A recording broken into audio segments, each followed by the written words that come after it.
Philippe Gilbert qui va pas tarder à passer devant la stèle Fabio Casartelli. Oui, il va y arriver très très vite. Aïe aïe aïe, attention Philippe, le parapet. Ah, c'est terrible. C'est pas profond ici, mais je pense que ça va. Ah non, pas ici, pas ici. Je pense que ça va aller.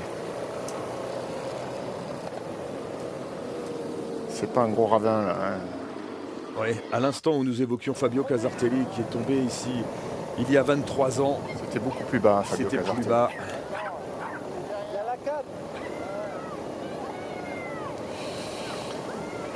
Quelle drôle d'étape, quel drôle de Tour de France.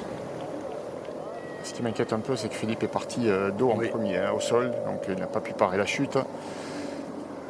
Tout dépendra de sur quoi il est tombé, évidemment. Mais voilà, on est en sous-bois, donc c'était pas très haut. J'espère pour lui que la réception, c'était sur un seul meuble.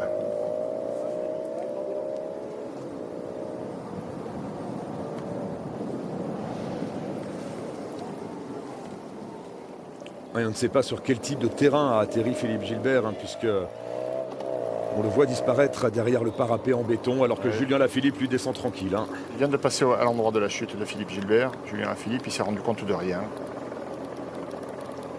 On revoit Gilbert ici, qui était beaucoup trop à la corde et qui a vraiment très mal tracé son virage. Et il n'ouvre pas sa trajectoire, Philippe. Ah non, il aurait dû partir sur la droite et couper sur la gauche. On va retrouver Thomas Vauclair à l'endroit où Philippe Gilbert est tombé. Thomas.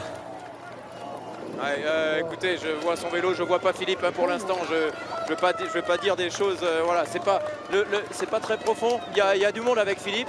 Il y a du monde avec Philippe. Les personnes sont descendues, voir si tout va bien. Je le vois. Je rassure ses parents, sa famille. Il est là, il est debout. Hein, il est debout. Ouais, il y a 2-3 mètres de profondeur. Il remet les lunettes sur son casque. Il est conscient. Tout va bien pour Philippe Gilbert. Enfin, tout va bien par rapport à ce que ça pourrait être. Il remonte. Vous allez le voir sans doute à l'image. Il remonte sur la route. Je pense qu'il pourra reprendre la route. Hein, parce que s'il est capable de grimper un parapet de 3 mètres avec l'aide de 2-3 personnes, c'est qu'il sera capable de pédaler un petit peu. Il m'a fait peur, Philippe. Il m'a fait peur. Mais c'est bon. Je vois un signe comme du personnel médical. Comme quoi tout va bien.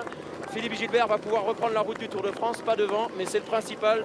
Tout va bien pour lui de son côté. Mais il a l'air choqué. Il est un peu groggy. Ça a l'air d'aller. Merci.